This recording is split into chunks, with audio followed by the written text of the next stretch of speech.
Dear students, the mission development academy के इस परिवार में आप सभी लोगों का स्वागत है। और जो भी बच्चे क्लास सिक्स के अंदर नवोदय या फिर सैनिक स्कूल के अंदर एडमिशन लेना चाहते हैं, उन बच्चों के लिए ये कोर्स कंप्लीटली डेडिकेटेड है। तो आज हम डिस्कस करेंगे लैंग्वेज टेस्ट के बारे में। और ये जो लैंग्वेज टेस्ट होता है वो हर एक बच्चे के लिए अलग हो सकता है। अगर कोई ऐसा स्टूडेंट्स जो हिंदी मीडियम से अपनी पढ़ाई को कर रहा है और अपना जो टेस्ट है वो हिंदी मीडियम में देना चाहता है, तो उसके लिए जो लैंग्वेज टेस्ट होगा वो हिंदी में होगा। लेकिन वहीं कोई ऐसा स्टूडेंट्स जो कि इंग्लिश मीडियम से पढ़ता है और इंग्लिश में क्वेश्चंस को अपीयर करना चाहता है, तो उसके लिए लैंग्वेज टेस्ट इंग्लिश में हो सकता है। और भी जो रीजनल लैंग्वेजेस हैं उसमें भी लैंग्वेज टेस्ट होते हैं। तो केवल हिंदी और इंग्लिश मीडियम मेन होते हैं, और इन्हीं दोनों चीज़ों को मैं कंप्लीट करूंगा इस लैंग्वेज टेस्ट के सिलेबस में। तो सबसे पहले आज हम समझेंगे हिंदी मीडियम के बच्चों के लिए कि कैसे हम पैसेज को सॉल्व करते हैं। इन सारी चीजों के बारे में मैं डिस्कस करूंगा, और न सिर्फ डिस्कस करूंगा बल्कि आपको कुछ पैसेजेस भी दूंगा प्रैक्टिस के लिए, और कुछ क्वेश्चंस भी कराने वाला हूं। और सबसे पहले हम एक बार सिलेबस को देखते हैं कि जो नवोदय का सिलेबस हमने जो कंप्लीट कर लिया है, डे वन से सारी चीजें हमने कंप्लीट कर ली है। और ये जो सिलेबस है, चाहे वो मैथ्स का सिलेबस हो, रीजनिंग का सिलेबस हो, और ये लैंग्वेज टेस्ट में तो केवल पैसेजेस आते हैं, तो मैथ्स और रीजनिंग को बिल्कुल डे वन से हमने कंप्लीट किया है। और ये सारा सिलेबस जो आपके नवोदय का सिलेबस है उसके अकॉर्डिंग सारी चीजें मैंने कंप्लीट कराई है। चाहे नंबर सिस्टम हो, चाहे वो फंडामेंटल ऑपरेशंस हो, चाहे फ्रैक्शन के बारे में बात हो, फैक्टर्स और मल्टीपल्स, एलसीएम एचसीएफ, डेसिमल्स और फंडामेंटल्स, ये सारी चीजें हमने कंप्लीट करी है, राइट। तो अब इसी तरीके से अगर मैथ्स के पूरे सिलेबस को देखोगे अगर आप ध्यान से, तो सारे चैप्टर्स हमने कंप्लीट कर लिए। इवन इन सारे चैप्टर्स को कंप्लीट कराने के बाद अगर आपको ध्यान हो, तो मैथ्स में मैंने लास्ट में एक मिसलेनियस चैप्टर भी कंप्लीट कराया है। उसमें कुछ शॉर्टकट ट्रिक्स और कैसे पैसेज को सॉल्व करते हैं, डीआई के क्वेश्चंस को कैसे सॉल्व करते हैं, यानी कि कोई भी ऐसा टॉपिक नहीं बचा है जिसको मैंने छोड़ा हो। तो अगर आपको लगता है कि कोई सा टॉपिक मिस हो चुका है, तो आप कमेंट कर देना, बता देना सर ये टॉपिक्स पे आप मुझे पढ़ा दो, ये टॉपिक्स कंप्लीट करा दो, मैं वो टॉपिक कंप्लीट करा दूंगा। चलिए, और रीजनिंग की अगर बात करते हैं, तो रीजनिंग में जो भी ये आपके सिलेबस में जो 10 चैप्टर दिए हुए हैं, 10 चैप्टर्स हैं, उन सारे क्वेश्चंस को हमने किया है बिल्कुल एक्टिविटी के साथ में किया है। चाहे वो फिगर मैचिंग के बारे में बात हो, analogy, odd man out, embedded figure, pattern completion, mirror image, space visualisation, geometrical figure, figure series और पंचुअल पैटर्न। देखिए, मैं आपको बता क्यों रहा हूं, क्योंकि जब आपके दिमाग में सिलेबस फिट होता है, बार बार सिलेबस को जब आप देखते हो, तो आपको पता हो जाता है कि मुझे किस टॉपिक में डाउट है और कौन सा टॉपिक मुझे नहीं आता। सिलेबस तो पूरा मैंने कंप्लीट करा दिया है, अब बारी है आपको रिवीजन करने की, क्योंकि ऑलमोस्ट सिलेबस कंप्लीट हो चुका है। हिंदी मीडियम वालों के लिए आज आपका सिलेबस कंप्लीट हो जाएगा जब मैं लैंग्वेज टेस्ट करा दूंगा। इंग्लिश मीडियम वालों के लिए इसके बाद जो लेक्चर होगा उसमें कंप्लीट हो जाएगा।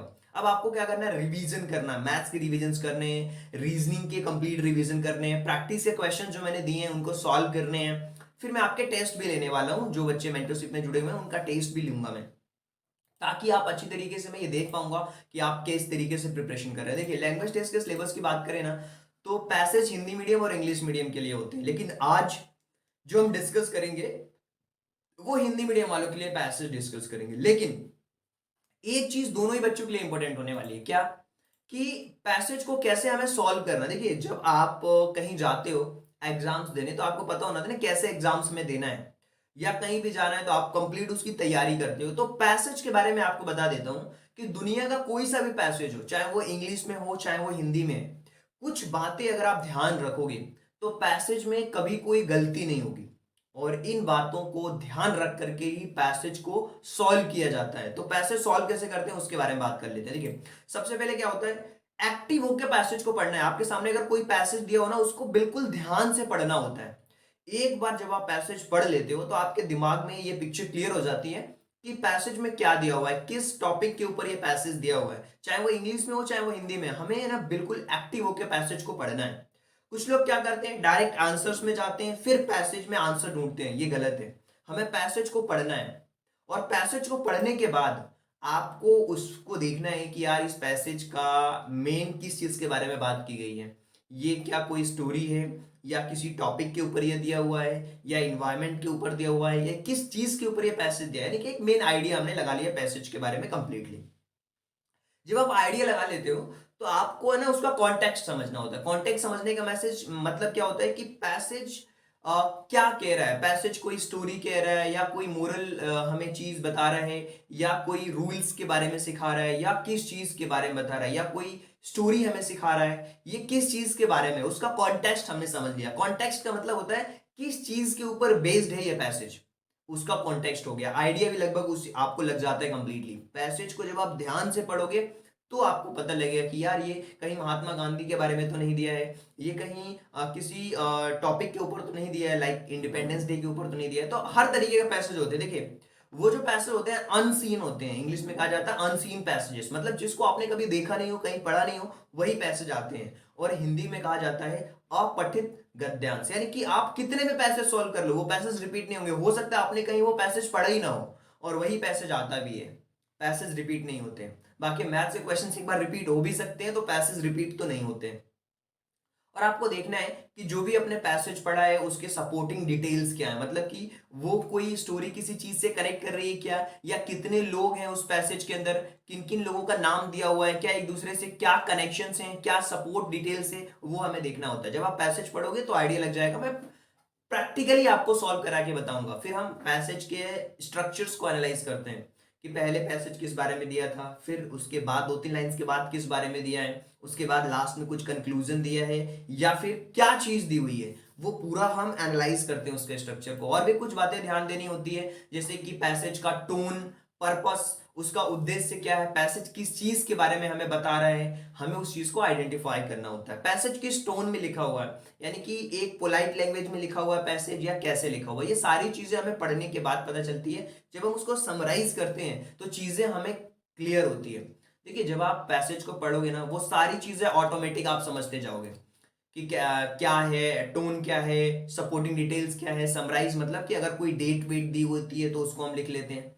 क्रिटिकल थिंकिंग को डेवलप करना है अपनी। एक बहुत बार ऐसा होता है कि पैसेज में उसमें से कोई वर्ड्स हमें मिलता है और उस वर्ड से रिलेटेड हमसे पूछा जाता है कि इसका अपोजिट वर्ड क्या होगा, यानी कि उसका विलोम शब्द क्या होगा, उसका सिनोनिम्स क्या होगा, उसका समानार्थी क्या होगा, ये पैसेज से पूछा जाता है। तो ये हमारे क्रिटिकल थिंकिंग के ऊपर बेस्ड होता है। क्वेश्चंस आप पूछ सकते हो, यार पैसेज किस चीज के बारे में है, ये डेट कौन सी है, किस प्लेस के बारे में बताया गया है, तो क्वेश्चंस पूछ सकते हो। और जो क्वेश्चन दिया होता है फिर उसके बेसिस पे आप आंसर्स को दे सकते हो। और बहुत अगर बड़ा पैसेज है उसमें से जो कुछ इंपॉर्टेंट डिटेल्स हैं आप नोट डाउन कर सकते हो। ये मैं बता रहा हूं कि दुनिया का कोई सा भी पैसेज हो उसको ऐसे ही सॉल्व किया जाता है। आपके लिए तो पैसे छोटा होगा, तो ये इन चीजों को बस दिमाग में रखना होता है कि समराइज हमें देखना है, क्वेश्चंस हमें देखना है, नोट्स हमें देखने हैं, ये सारी चीजें हमें देखना है। उसके बाद कुछ और भी इंपॉर्टेंट चीजें होती हैं पैसेज को ध्यान सॉल्व करते टाइम पे, हमें कनेक्शंस का ध्यान रखना है, डिस्कस करने पे हमें क्या रिफ्लेक्शन मिल रहा है, टाइम का हमें ध्यान देना होता है। और प्रैक्टिस जितनी ज्यादा आप करोगे पैसेजेस की, जितने डिफरेंट डिफरेंट पैसेजेस करोगे, उतनी आपकी क्रिटिकल थिंकिंग डेवलप होगी, उतना ही आप कनेक्शंस को बिल्ड कर पाओगे। ये डिपेंड करता है आपकी प्रैक्टिस के ऊपर और कुछ भी नहीं। मैंने आपको 5 पैसेज कराए मान लिए, या 2-4 जितने भी प्रैक्टिस कराए मैंने, ज्यादा से ज्यादा आपको प्रैक्टिस करना है। आप जहां भी आपको पैसेज दिखे उसको सॉल्व करने की कोशिश करना है। कोई बुक्स हो उसके पैसेजेस सॉल्व करोगे, रिव्यू करोगे कि कितनी गलतियां जा रही है, मैं क्या समझ पा रहा हूँ, टाइम का मैनेजमेंट करोगे कि यार 20 मिनट में मुझे कितने पैसेजेस सॉल्व करने हैं, 2 करने हैं, 3 करने हैं, तो ये टाइम का भी ध्यान रखना है। और इन सारी चीजों को जब आप ध्यान रखोगे तो पैसेज में कोई गलती नहीं होगी। और पैसेज को पढ़ते समय बिल्कुल काम रहना है, शांत होके पढ़ना है। ऐसा नहीं हो रहा टाइम खत्म हो गया, टाइम खत्म हो गया, पेपर खत्म होने वाले। आपने किया होगा, आपके मिड टर्म के एग्जाम्स होते हैं या फिर टर्मिनल एग्जाम्स होते हैं, उसमें क्या होता है आप अपने आप को पेशेंस नहीं रखते हो, आप बिल्कुल जल्दबाजी में रहते हो, एक बेल बज गई और टाइम ही नहीं बचा। टाइम आप ध्यान से बिल्कुल शांत होकर के पैसेज को जब आप पढ़ोगे तो आपको समझ आएगा कि पैसेज किस चीज के ऊपर में है। और जो इंपॉर्टेंट वोकैब्स हैं, जैसे किसी किसी की मीनिंग्स नहीं आती हैं, तो आप आगे और पीछे के वर्ड्स को पढ़ करके एक आइडिया लगा सकते हो कि इसकी मीनिंग क्या हो सकती है। आगे पीछे जब आप जज करोगे तो आपको समझ आएगा कि ये वोकैब, इसकी मीनिंग, इस वर्ड्स का एक प्रॉपर मीनिंग क्या हो सकता है। तो आपकी वोकैब भी स्ट्रांग होगी। आप रीड करिए ज्यादा से ज्यादा तो चीजें आप समझ पाओगे। और किस चीज को प्रायोरिटी देनी है पैसेज के अंदर वो आपको समझना पड़ेगा। तो इन सारी बातों का अगर आप ध्यान देते हो तो पैसेज में कोई गलती नहीं होगी। इससे पहले मैंने इन सारी चीजों के बारे में आपको बताया कि पैसेज में इन सारी बातों का हमें ध्यान रखना है और हमें ध्यान से पढ़ना है। आइडिया देखना है, उसके कॉन्टेक्स्ट को समझना है, एनालाइज करना है, समराइज करना है, नोट्स अगर हो सके तो हमें प्रॉपर मेंटेन करना है। ये पैसेज के लिए कुछ इंपॉर्टेंट बातें हैं। अगर आप इन चीज़ों का ध्यान रखते हो तो आप अच्छी तरीके से सारी चीज़ों को समझ पाओगे। तो अब हम ये तो हमने बता दिया कि पैसेज को कैसे सॉल्व करना है, ये सारी बातें आपने जान ली, ये सारी बातें आपने सीख ली। और उम्मीद करता हूँ कि ये नोट डाउन भी कर लिया होगा ताकि आपको याद रहेगा कि हमें किन किन चीज़ों पे ध्यान देना है। ये तो बहुत बेसिक सी बात हो गई, लेकिन मैं आपको एक प्रैक्टिकली समझाऊंगा कि पैसेज को कैसे सॉल्व करते हैं। कुछ प्रैक्टिकल पैसेजेस को मैं सॉल्व करा के बताऊंगा। अब ये आपके सामने एक हिंदी में पैसेज दिया हुआ है, इस पैसेज को ध्यान से पढ़िए। अगर आप पढ़ पा रहे हैं तो ध्यान से पढ़िए पैसेज को। ये लिखा हुआ है कि अपने बीजों, छाल और पत्तियों के औषधि लाभों के कारण नीम के वृक्ष को गांव का औषधालय कहा जाता है। संस्कृत में इसे अरिष्ट कहा जाता है, जिसका अर्थ है निर्दोष, नष्ट न होने वाला और पूर्ण।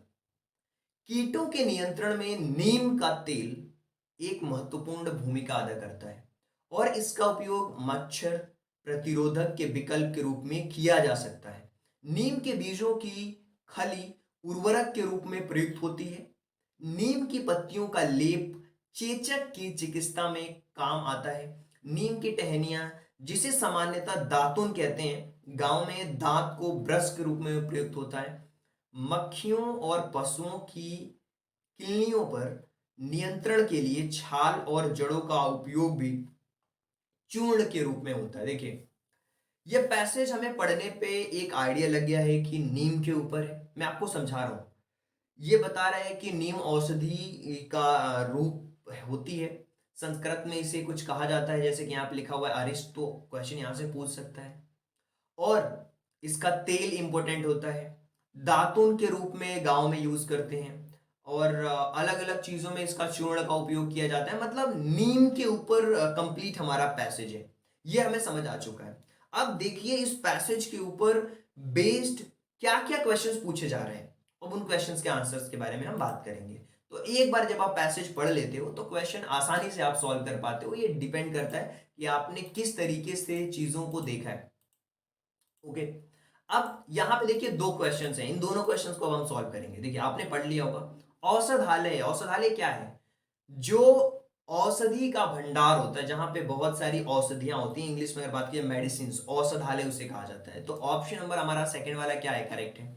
नीम का पेड़, नीम का पेड़ किसान के लिए उपयोगी भाग उसका कौन सा है?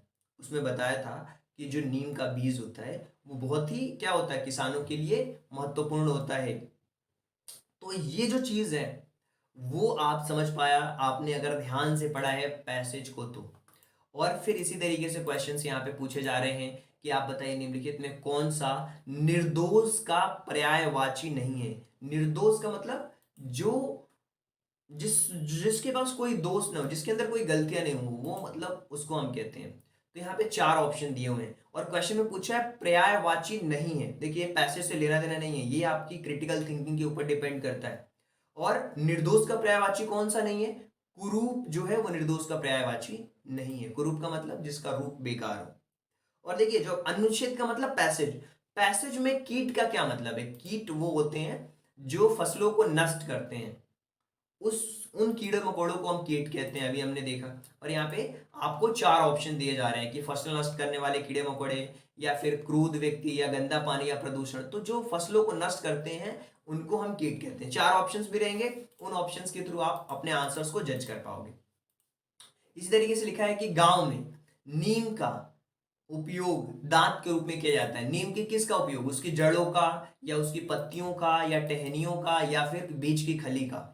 तो गांव में जो उसकी टहनियां होती है उसका उपयोग हम दातुन के रूप में करते हैं। और जब आप ध्यान से आपने पढ़ा है पैसेज तो आप आसानी से क्वेश्चन को सॉल्व कर पाओगे।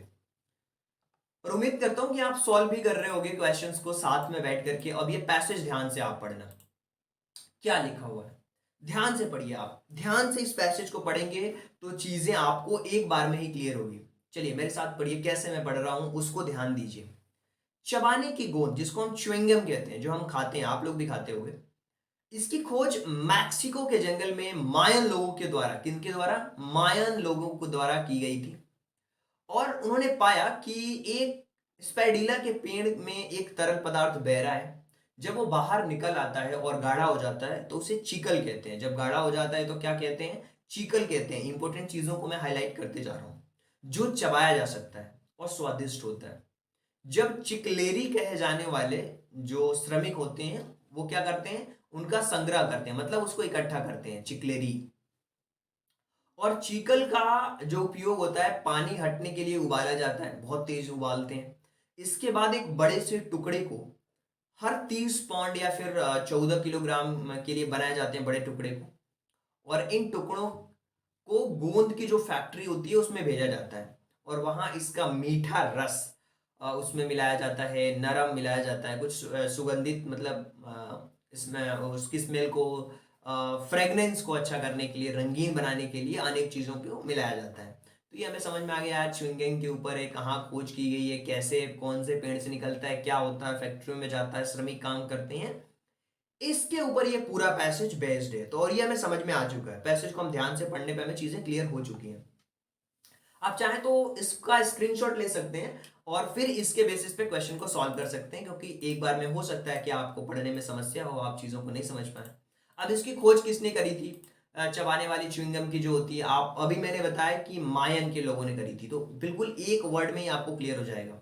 और जो इकट्ठा करते हैं श्रमिक, उन्हें हम क्या कहते हैं? चिकलेरी कहते हैं ना। चिकलेरी, चिकलेरी वे श्रमिक होते हैं जो चिकल को एकत्रित करते हैं। तो ये दोनों क्वेश्चंस अब मैंने ध्यान से आपको हाईलाइट करके भी बताया था, समझाया भी था पैसेज में। अभी लिखा है कि चीकल के बड़े टुकड़े कहाँ भेजे जाते हैं? फैक्ट्रियों में भेजे जाते हैं, गोंद की फैक्ट्रियों में। तो देखो यहाँ पे लिखा हुआ है गोंद की फैक्ट्रियों में, पुनर्चक्रणों में नहीं है, मैक्सिको में नहीं, ये जो भी ऑप्शन हैं। अब लिखा है कि चीकल में क्या मिलाया जाता है भैया, देखो, उसके अलावा उसको नरम बनाने के लिए या फिर उसको सुगंधित बनाने के लिए या गाढ़ा करने के लिए, देखिए गाढ़ा करने के लिए बनाया जाता है, गाढ़ा करने के लिए उसमें मिलाए जाते हैं बहुत से पदार्थ। और एक और क्वेश्चन है कि इसका शीर्षक क्या हो सकता है, मतलब इसको हम क्या हेडिंग दे सकते हैं इस पैसेज को? गोंद दे सकते हो, चिक्लोरो दे सकते हो, चिक्लोरो की कथा दे सकते हो, या च्युइंगम की कथा। तो आप बता सकते हो कि च्युइंगम की कथा हम इसको बोल सकते हैं, च्युइंगम के बारे में कंप्लीटली है। दो पैसेज आपने सॉल्व करे। जितने ज्यादा आप सॉल्व करोगे उतना ही आपकी क्रिटिकल थिंकिंग डेवलप होगी। और बहुत सिंपल है ये चीज है। उधर बच्चे सोचते हैं कि यार हम पैसेज तो हमें सॉल्व करना आता है। नहीं जी, आप जब चीजों को पढ़ोगे समझोगे तो आपको चीजें समझ आएंगी। चलिए एक और पैसेज सॉल्व करते हैं, 4-5 पैसेज सॉल्व कराऊंगा मैं आपको। भारत तीर्थ यात्रियों और तीर्थ यात्राओं का देश है। ये पवित्र स्थान चारों पहाड़ों पर हो या मैदानों में, सामान्यतः नदियों के तटों पर स्थित है। समुद्र के तटों पर इन तीर्थ स्थलों पर जाने वाले केवल धार्मिक लोग ही नहीं रहते हैं, बल्कि सारे भारत में विदेशों से पर्यटक और सैर सपाटे वाले लोग भी यहाँ आते हैं। जहां कहीं दो या दो से अधिक नदियां मिलती हैं, तीर्थयात्री वहां स्नान करते हैं, पूजा करते हैं, क्योंकि माना जाता है वह स्थान पवित्र होता है। और एक ऐसा स्थान हरिद्वार में है जो गंगा नदी के तट पे, बहुत सिंपल है, तीर्थ यात्रा के बारे में है, नदियां जहां मिलती हैं वो पवित्र स्थान होता है, ये सारी चीजों के बारे में यहाँ पे दिया गया है। और आपको पढ़ करके भी चीजें क्लियर हो चुकी होंगी। पवित्र स्थानों पर जाने वाले लोग, धार्मिक और सैर सपाटा करने वाले जो लोग होते हैं उनको हम क्या कहते हैं? उसको हम पर्यटक कहते हैं। कि जो पर्यटक होते हैं, जो सैर सपाटा करने के लिए आते हैं, उनको हम पर्यटक कहते हैं। बहुत सिंपल क्वेश्चन था ये। कौन सा इसका पर्यायवाची है? निम्न सामान्यतया का पर्यायवाची क्या होता है? सामान्यतया का मतलब होता है आमतौर पर। और ये इसका करेक्ट आंसर है, आमतौर पर, सामान्यतः, जर्नली, जिसको हम इंग्लिश में कहते हैं। ये एक क्वेश्चन है। उस स्थान को पवित्र माना जाता है जहां दो या दो से नदियां मिलती हैं। इसमें पवित्र जो शब्द है, इसका अपोजिट वर्ड क्या होगा? ईश्वरीय होगा, धार्मिक होगा, अपावन होगा, या धर्मनिष्ठ होगा। देखिए, अपावन का मतलब होता है अपवित्र, पावन मतलब होता है पवित्र, तो अपावन का मतलब होता है पवित्र का विलोम, अपवित्र। तो ये अपावन होगा। लोग गंगा नदी में स्नान और पूजा के लिए आते हैं क्योंकि इसका जल पवित्र है, साफ और स्वच्छ, शीतल या स्वास्थ्यवर्धक। तो पवित्र है इसलिए लोग यहाँ पे स्नान और पूजा करने के लिए आते हैं। तो ये सारी चीजें हैं। जिसको पढ़ करके आप आसानी से आंसर्स दे पाओगे। एक और क्वेश्चन लेते हैं। लोग तीर्थ यात्रा पर जाते हैं क्योंकि वे लोग उत्सुक होते हैं, धार्मिक होते हैं, या खोजी होते हैं, या वृद्ध होते हैं। धार्मिक होते हैं इसलिए वो तीर्थ यात्रा पर जाते हैं। अगर आपको वर्ड्स ये समझ में नहीं आ रहे होंगे ना, मैं पीडीएफ भेज दूंगा तो आप समझ पाओगे। हाई क्वालिटी में देखोगे तो आपको पिक्चर्स क्लियर होंगी, वर्ड्स भी क्लियर होंगे। चलिए एक और पैसेज सॉल्व करते हैं, पढ़ते हैं ध्यान से पैसेज को, और पैसेज को ध्यान से पढ़ करके इसको सॉल्व करते हैं। लिखा हुआ है, अजीत का जन्मदिन था। उसके सभी दोस्त, मित्र, संबंधी एकत्रित हुए थे और कई भेंट उसको मिली थी, मतलब गिफ्ट्स मिले थे। उनमें से किताबें, खिलौने, कपड़े थे। अजीत की चाची ने उसे एक आश्चर्यजनक भेंट करी थी, मतलब आश्चर्यजनक का मतलब बिल्कुल यूनिक, वंडरफुल चीज दी थी। वह था एक गुलाब का पौधा। अजीत को चाची की भेंट सबसे अधिक पसंद आई। वो भागकर बगीचे में गया, वहां पे उसने रोप दिया। अजीत रोज ही उसे सींचता था, जैसे जैसे वो जागता, भाग कर जाता, देखता कितना बड़ा हो गया है पौधा। एक दिन उसने देखा कि दो छोटी सी कलियां बाहर झांक रही हैं। वो कलियां सुंदर पीला गुलाब बनते दिख रहा था। वो प्रसन्न और रोमांचित था। उसने अपनी माँ की मदद से फूल तोड़े और वो दोनों फूल, दोनों गुलाब अपनी माँ और अपनी बहन को दिया। अजीत ने निर्णय लिया कि वो अपने बगीचे में और भी पौधे लगाएगा। और ये क्वेश्चन है ना 2019 में आ चुका है, और वहीं से मैंने ये पैसेज उठाया है। और देखिए यहाँ पे अगर आप इसके क्वेश्चंस को देखोगे तो आसानी से सॉल्व कर पाओगे यार। जन्मदिन पर सबसे अच्छी भेंट क्या थी? उसको जो गुलाब के फूल मिले थे, वो पौधा जो था वो उसके लिए एक सबसे अच्छी भेंट थी, उसकी चाची ने उसको दिया था। तो गुलाब का पौधा राइट आंसर होगा। जैसे ही अजीत जागता वो भागकर दौड़ता था पौधों की ओर। स्कूल की तरफ नहीं जाता था, यहाँ पे लिखा है पढ़ना शुरू कर देता था, स्नान करता था या स्कूल चल देता था। तो वो पौधों की ओर दौड़ता था, जाके उसमें सींचता था, देखता था कि कितने बड़े हुए हैं। बहुत, कितनी कलियां आई थी पौध पहले गुलाब में? एक, दो, चार, या बहुत सी? तो दो इसका करेक्ट ऑप्शन है। इसी तरीके से क्वेश्चन में पूछा है कि अजीत ने सबसे पहले दोनों किसको दिए? अपनी मम्मी को और अपनी बहन को दिया था उसने, मित्रों को, चाची को, या माँ और बहन को, या माँ और चाची को? तो उसने अपनी बहन को दिया था, चाची ने तो उसको गिफ्ट दिया था। चलिए एक और क्वेश्चन लेते हैं इसका। और लिखा हुआ है कि रोमांचित का मतलब क्या होता है? उत्तेजित हो जाना। रोमांचित का मतलब होता है उत्तेजित हो जाना, और उदास होना नहीं होता है, उत्तेजित होता है। तो उत्तेजित इसका करेक्ट ऑप्शन होगा। देखिए बहुत सिंपल है यार ये क्वेश्चन। अगर आप ध्यान से देखोगे तो आपको चीजें आसान नजर आएंगी, वरना तो आपको टफ लगेगी सारी चीजें। चलिए आगे बढ़ते हैं। एक और पैसेज लेता हूं और इसको सॉल्व करते हैं। बहुत अच्छी स्टोरी है ये, पसंद आएगी आपको। चलिए ध्यान से पढ़िए। एक समय एक गधा जंगल में रहता था। उसे एक दिन एक शेर की खाल मिली और उसने उसे पहन लिया और गर्व से जंगल की ओर जाने लगा। तो पशुओं ने देखा, जंगल की ओर डर कर भागने लगे। सबने सोचा कि यार सचमुच में शेर आ गया है। एक दिन इस गधे को एक लोमड़ी मिली। लोमड़ी भी डरी और भागी थी।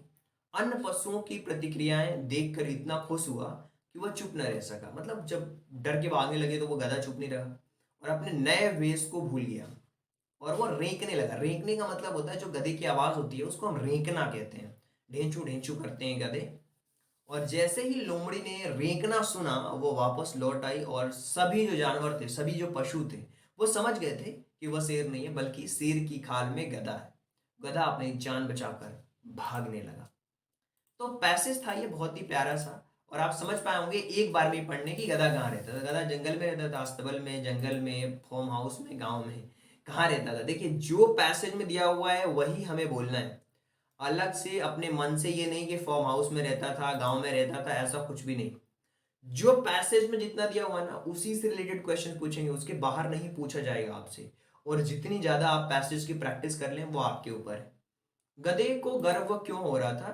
क्योंकि सारे जो पशु थे भैया उसे शेर समझ रहे थे और उसके मित्र बन गए थे या सम्मान दे रहे थे। नहीं, जितने भी पशु थे उसे शेर समझ रहे थे। इस वजह से उसे प्राउड फील हो रहा था, गर्व महसूस कर रहा था वो।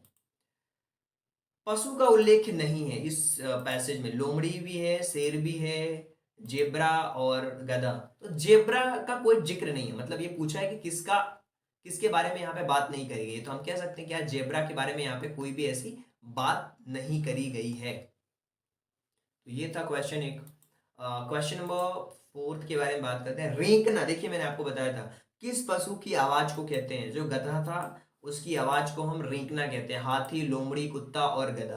तो गधा जो ऑप्शन है वो हमारा करेक्ट ऑप्शन है। ऑप्शन नंबर जो फोर्थ वाला जो है वो आपका क्या है, वो करेक्ट ऑप्शन है। चलिए आगे बढ़ते हैं और डिस्कस करते हैं अपने अगले क्वेश्चन के बारे में कि अगला हमारा क्वेश्चन क्या दिया हुआ है और कैसे हम इस क्वेश्चन को समझ सकते हैं। ओके, तो अगला हमारा क्वेश्चन है, एक सेकेंड।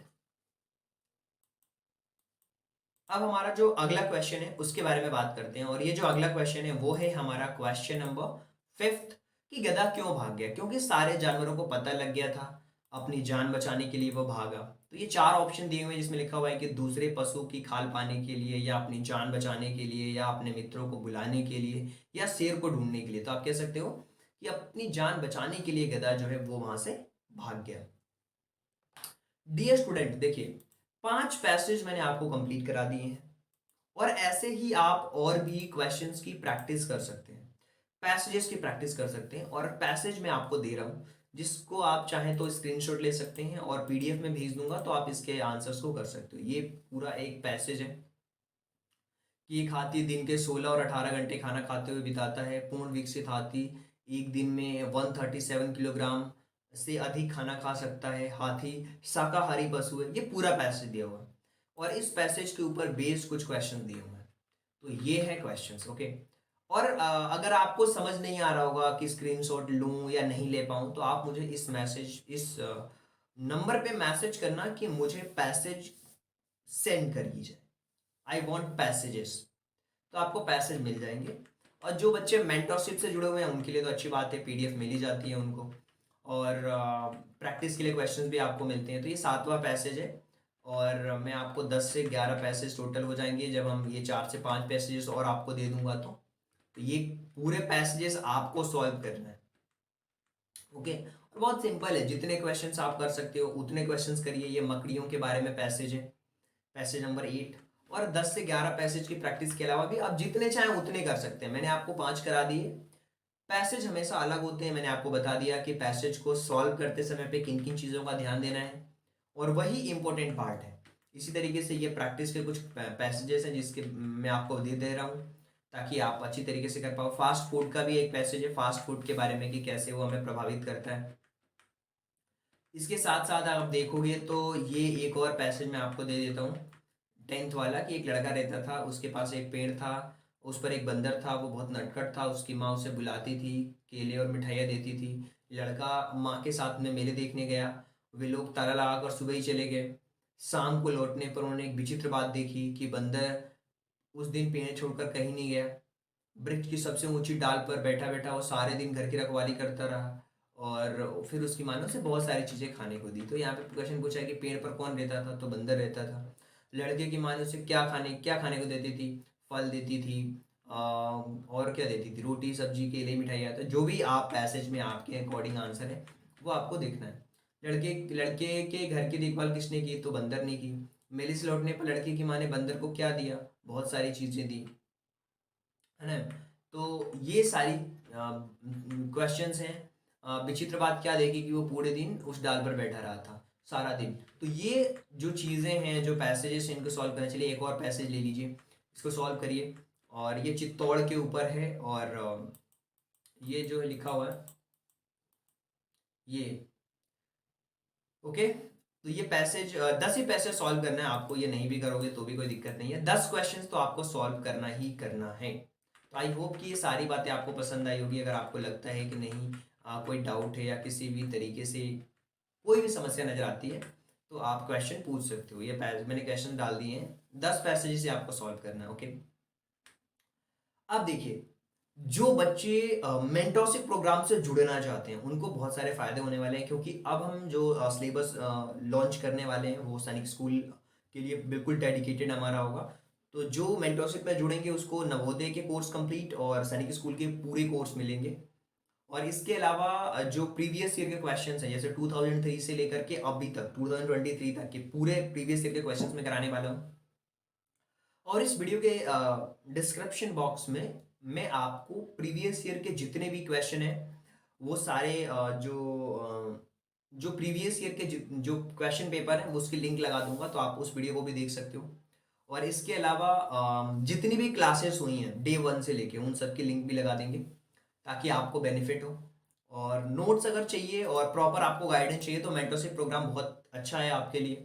ज्वाइन बटन पे क्लिक करके आप ज्वाइन हो सकते हो, और सबसे अच्छा तरीका मैं बताऊँ, आप इस नंबर पे कॉल करो और बताओ हमें कि मुझे मेंटरशिप प्रोग्राम ज्वाइन करना है, तो हम आपको एक लिंक देंगे और उसके थ्रू फिर सारे आप ज्वाइन कर सकते हो और फिर सारे कोर्सेज को भी अवेल कर सकते हो। So thank you so much and thanks for giving your precious time at the last. God bless you. Thank you so much.